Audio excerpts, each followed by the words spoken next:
Nigeria's annual inflation stood at 12.34% in April compared to the 12.26% recorded in March, according to data from the National Bureau of Statistics.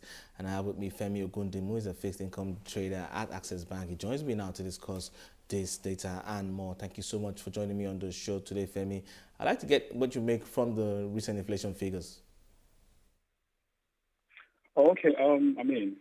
The inflation figure that was released, we saw an increment of about 8 basis points to 12.34 from 12.26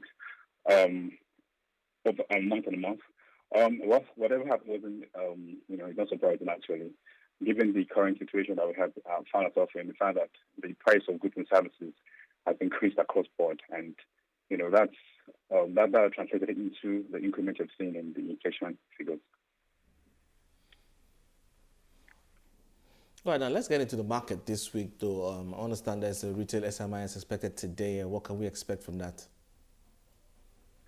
Well, CBN has come out to say that they have a capacity muscle to fund obligations, the FX obligations that in the market, and so today we expect them to sell. The volume is on side is unknown for now, because based on the way it's done, every bank that to decide what they want. But in terms of capacity to pay or to sell, we are confident that CBN is able to deliver on that. Right, now let's get back into the bond auction we had earlier this week, and I'd like to get what you make from sentiments in the bond markets in Nigeria. So on Wednesday, like you said, there was a bond auction. The DMO issued about a total of 390 billion of the 2023, 2035, and 2050 securities. We saw stock rates closing higher for the 2023 and 2050 to close at 9.2 and 12.6, while 2035 declined slightly compared to the previous month, to close at 11.7. It just signals what's going on currently. We have a budget deficit that CBN decided that the federal government tried to fund, and so the bond that happened on Wednesday just revealed that we saw about that. Like I said, a further 390 billion being borrowed, and of course, they're sold over that. Next month we also expect something.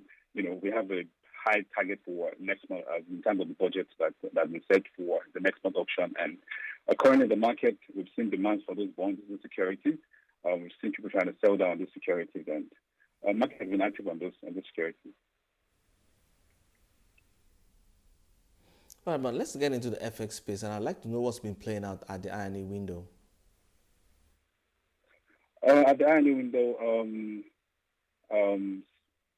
that we've experienced for some time now. I mean, in terms of this month, and this year precise, we're seeing positive of funds into that market. But of course, I think the banks have a mandate not to go beyond certain levels, certain threshold. That's about 390. So we're seeing the rates, swing between 385 to 389 thereabouts. Currently, there's still positive funds. But like I said earlier, the CBN governor has come and say that in terms of official funds, that they have the capacity to pay, to settle, to fulfill all FX obligations. And we feel that with time, when this COVID-19 situation settles, we'll see that there'll be more inflow of funds into that market. But currently, there's positive funds, and it's technically affecting the rates in the market. So we've seen a depreciation slightly between from 380 to about 389. But it hasn't really exceeded 389 at this point. All right, hopefully next week will bring better fortunes for the fixed income and FX market. Thank you so much for your time. I've been speaking to Femi Ogundimu. He's a fixed income trader at Access Bank.